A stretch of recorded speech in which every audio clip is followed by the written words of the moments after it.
हमारे देश के साधारण जो नागरिक हैं उनके दिमाग में एक वायरस घुस गया है। इस वायरस को आप सभी चिकित्सक निकाल सकते हैं अच्छे तरीके से। वो वायरस है कि जितनी महंगी दवा उतनी अच्छी, जितना महंगा ताकत का टॉनिक उतना अच्छा, जितना ज्यादा फीस ले डॉक्टर उतना अच्छा। ये गलत एक वायरस घुस गया हमारे देश के नागरिकों के मन कि ज्यादा फीस ले रहा है तो अच्छा डॉक्टर है, खूब दवाएं लिख रहा है, एक छोटी बीमारी के लिए 15-16 दवाएं लिख रहा है तो बहुत अच्छा डॉक्टर है, फिर ऊपर से इंजेक्शन ठोक दे तो और अच्छा डॉक्टर है। ये वायरस आप निकाल दीजिए। ये वायरस निकालने में आप बहुत बड़ी मदद कर सकते हो। हमारे देश का साधारण गांव का गरीब आदमी, किसान, मजदूर जब डॉक्टर के पास जाता है, मैंने देखा डॉक्टर साहब इंजेक्शन लगा दो। अब डॉक्टर साहब मना कर रहे हैं कि इंजेक्शन की नहीं लगा दो, आप जरूरत नहीं है फिर भी लगा दो, चाहे पानी का ही लगा दो आप, तो उसको मन में संतोष हो जाए। लेकिन वायरस ऐसा घुस गया। मेरी आपसे विनम्र प्रार्थना है कि मरीजों को आप सिर्फ चिकित्सा दे रहे हैं इतना ही नहीं है, मरीजों को थोड़ी शिक्षा भी दे दीजिए, उनको एजुकेट भी कर दीजिए तो बहुत बड़ा काम हो जाए। मुझे भारत में कई बार ऐसा लगता है कि भारत के मरीजों को चिकित्सा सेवाओं की जितनी जरूरत है उससे कई गुना ज्यादा हमारे देश के मरीजों को, साधारण नागरिकों को शिक्षा की जरूरत है, हेल्थ एजुकेशन की जरूरत है। हेल्थ फैसिलिटीज तो काफी कुछ हो गई हैं अब इस देश में, बहुत सारे चिकित्सालय हैं, बहुत सारे डॉक्टर हैं, बहुत सारी दवा की दुकानें हैं, लेकिन हेल्थ एजुकेशन के नाम पर इस देश में बड़ा शून्य है। और उसका एक प्रमाण मैं देना चाहता हूं।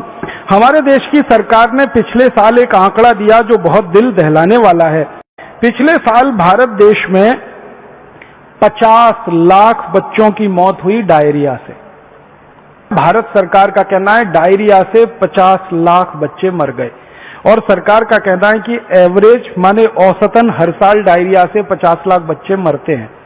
किसी साल 46 लाख होते हैं, किसी साल 54 लाख हो जाते हैं, किसी साल 52 लाख, किसी साल 48 लाख। पिछले कई वर्षों से ये एवरेज निकल रहा है कि 50 लाख बच्चे डायरिया से मरते।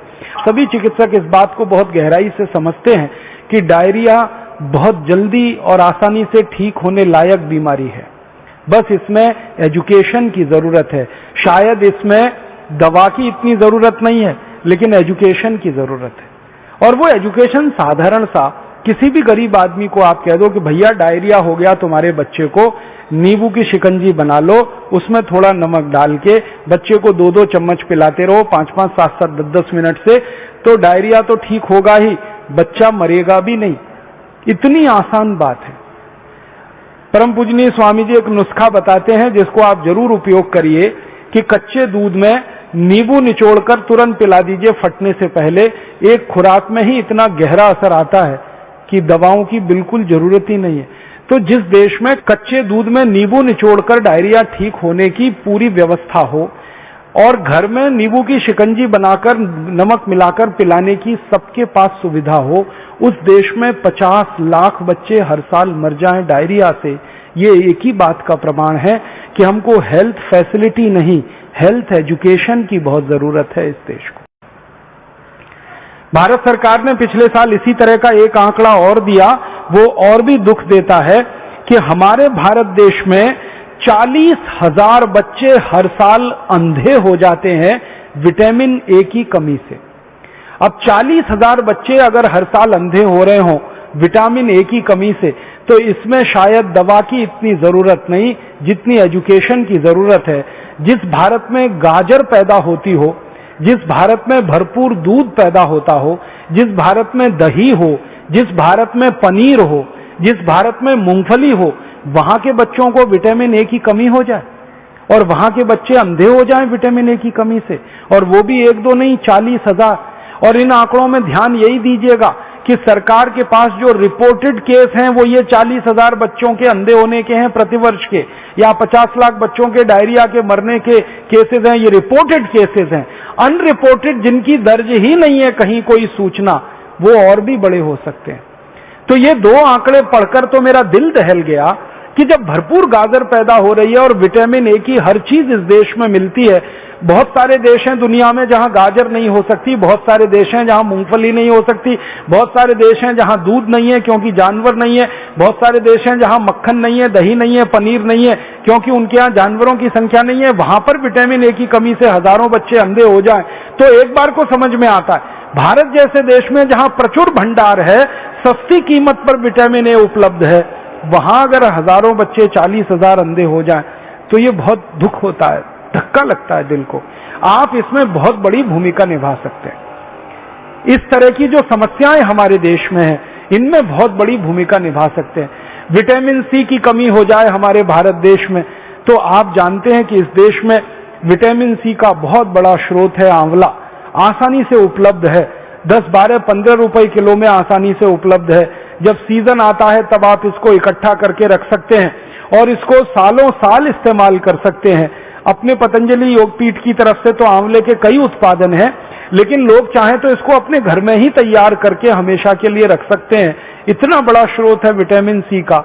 अब हमारे पास प्रकृति ने दिया, भगवान ने दिया, विटामिन ए के स्रोत हैं। विटामिन B12 की तो भारत में कभी कमी नहीं हो सकती क्योंकि यहाँ के लोग जितने तरह की सब्जियां खाते हैं, जितने तरह के फल, मौसमी फल खाते हैं, सवाल ही नहीं उठता कि हमको विटामिन B12 कभी कमी हो जाए।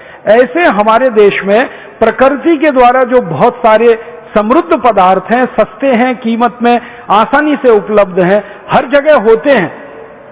सबसे बड़ी बात है कि आंवला भारत में हर जगह आसानी से मिल जाता है, गाजर भारत में हर जगह आसानी से मिल जाती है, टमाटर हर जगह आसानी से मिल जाता है। तो क्यों नहीं हम इनका हमारे मरीजों में, हमारे देश के साधारण नागरिकों में प्रचलन बढ़ाएं। और इस प्रचलन को हमारे देश में जितना ज्यादा आप बढ़ा देंगे, हमारे मरीजों की फालतू दवाओं पर निर्भरता उतनी कम हो जाएगी। कैल्शियम की कमी के आपके पास जितने सारे मरीज आते हैं और आप उनको कैल्शियम के बहुत सारे स्रोत बताते हैं और आप भारत में बहुत सारी सस्ती सस्ती चीजों से कैल्शियम को उपलब्ध करा सकते हैं। सबसे आसानी से कैल्शियम हमारे यहाँ उपलब्ध है चूने के पत्थर के रूप में। और चूने का पत्थर एक 50 पैसे का बाजार से खरीदो, पानी में डाल के उसको रखो तो इतना चूना बन जाता है कि साल, 2 साल, 5 साल, 10 साल हम बहुत आसानी से अपने कैल्शियम की पूरे परिवार की जरूरत कम कर सकते हैं। आप भारत के लोगों को एक छोटी सी बात कहिए, विनम्रता से मैं आपसे कहना चाहता हूं, कोई लोगों से कहिए कि कैल्शियम की कमी पूरी करनी है तो सेंडोज की गोलियां ले आते हैं। कैल्शियम सेंडोज की सैकड़ों रुपए की गोलियां आती हैं। बेचारा गरीब आदमी तो सोच के ही परेशान हो जाता है, फिर उसका खर्चा बहुत बढ़ जाता है। माताओं को अक्सर गर्भावस्था के समय में कैल्शियम की गोलियां आप सब बताते हैं, तो उनको इतना ही कह दीजिए कि चूना खाओ, और लोगों से कहिए चूना लगाओ मत, किसी को चूना खाओ। चूना लगाने के लिए नहीं है, खाने के लिए है। ये चूना लगाने की जो आदत आ गई है हम में, अंग्रेजों से सीख सीख कर हमने चूना लगाना सीख लिया सबको। पहले कोई इस देश में किसी को चूना नहीं लगाता था, अंग्रेजों के आने के बाद हमने चूना लगाना सीख लिया। तो लोगों से कहिए चूना लगाओ मत, चूना खाओ। ये चूना खाने के लिए है। हाँ, बस इतना ही विनम्रता से कहिएगा कि तंबाकू के साथ मत खाओ। उसको खाना है तो दही में डाल के खाओ, उसको खाना है तो दाल में डाल के खाओ, उसको पीना है तो पानी में डाल के पियो। मामूली सी मात्रा जीरे के दाने के बराबर, गेहूं के दाने के बराबर दही में, नहीं तो दाल में, नहीं तो सब्जी में, नहीं तो पानी में आसानी से खाया जा सकता है। और बहुत बड़ा कैल्शियम का स्रोत है। भगवान ने इतना बड़ा कैल्शियम का स्रोत इस देश को दिया है, शायद ही किसी देश में होगा। वो चूने का पत्थर ही है जिससे हम सीमेंट बना रहे हैं, वो चूने का पत्थर ही है जो 20 तरह के उद्योग में जा रहा है। वो ही चूना हमारे मरीजों के कैल्शियम की पूर्ति में बहुत बड़ी भूमिका निभा सकता है। तो ये साधारण सी बातें आम आदमी के दिल दिमाग में बहुत जल्दी बैठ जाती हैं, लेकिन आप कहेंगे तो ज्यादा अच्छे से। कोई दूसरा कहेगा ना तो कुतर्क करेगा, तुम क्या डॉक्टर हो, तुमको क्या मालूम है। लेकिन जब कोई डॉक्टर उसको कह रहा है तो बहुत गहराई से, एक तो परंपरा से आई हुई है बात, चूना उसके दादाजी खाते थे, दादाजी के दादाजी खाते थे, वो भी खाते थे, देखा है उसने। फिर आपने और जोड़ दिया उसमें कि ये कैल्शियम का सबसे बड़ा भंडार है, तो बात तो पक्की बैठ जाएगी उसके मन में। फिर वो अपनी जीवन शैली को इस तरह से बना लेगा कि सेंडोज की गोलियां खा खाकर करोड़ों रुपए एक विदेशी कंपनी को देना, क्योंकि आप जानते हैं सेंडोज जो है विदेशी कंपनी है, उसके करोड़ों रुपए का धंधा सिर्फ ये गोलियों का ही है। और ये धंधा हम भारतवासियों के अनजाने में, गैर जानकारी में हो रहा है। अगर ये जानकारी बढ़ जाए भारतवासियों की तो बहुत बड़ा काम आप सब मिलकर कर पाएंगे। तो मेरा एक ही विनम्र आपसे कहने का प्रयास है वो ये कि आप थोड़ा एजुकेशन, किसी भी पेशेंट को थोड़ी एजुकेशन दीजिए, थोड़ी शिक्षा दीजिए, सामान्य ज्ञान उसको बताते जाइए ताकि वो गंभीर बीमारियों से बचता रहे, अपने परिवार को भी बचाता रहे। बहुत दुख होता है कि भारत में 60 से 70% बीमारियां खराब पानी के कारण है, गंदे पानी के कारण है। अब मरीजों को और हमारे देश के सभी साधारण नागरिकों को ये बताया जा सकता है कि भाई पानी को ठीक करके पियो, उबाल करके पियो, छान करके पियो, इसकी गंदगी से आप इतनी बीमारियों से परेशान हो। डायरिया तो आप जानते हैं कि खराब पानी से ही होता है, हैजा तो आप जानते हैं खराब पानी का ही दुष्परिणाम है। आप तो जानते हैं लीवर की कई सारी बीमारियां बहुत सारे गंदे पानी के कारण, खराब पानी के कारण है। तो ये साधारण सी बातें हमारे मरीजों को ध्यान में आप लाते रहें और उनको थोड़ा एजुकेट करते रहें, शिक्षित करते रहें, तो बहुत बड़ा काम आप सब कर सकते हैं।